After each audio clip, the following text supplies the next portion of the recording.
ఇవాళ వాన పడితే హైదరాబాద్ లో లోతట్టు ప్రాంతాలలో నీళ్లు, ముఖ్యమంత్రి ఉండే ఇంటి ముందర నీళ్లు, అసెంబ్లీ ముందర నీళ్లు, గవర్నర్ ఉండే రాజ్భవన్ ముందర నీళ్లు. ఇవాళ పుణ్యమండి ఇది. హైదరాబాద్ లో మా స్పెషల్ కార్లు ఉన్నాయి, వాన పడంగానే మా కార్లన్నీ బోట్లు అయిపోతాయని చెప్పిన, పడవలు అయిపోతాయని నేను చెప్పిన.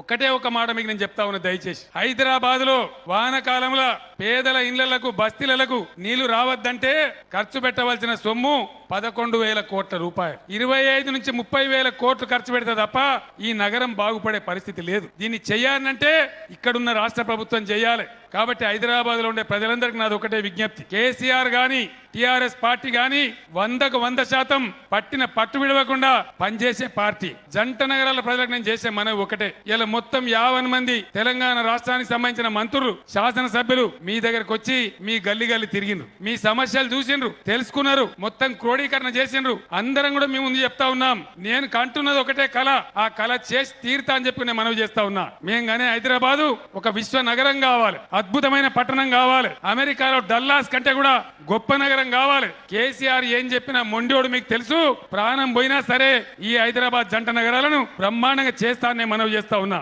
చెప్పేటోడు చెవిటోడు అయినా కానీ వినడానికి ఇజ్జత్ ఉండాలి కదా. చెప్పేటోడు ఎట్లనే చెప్తాడు, వినడానికి ఇజ్జత్ ఉండదు మనకు. కాబట్టి నిజమేందో మంచేందో దాన్ని దయచేసి విచక్షణ చేయాలి.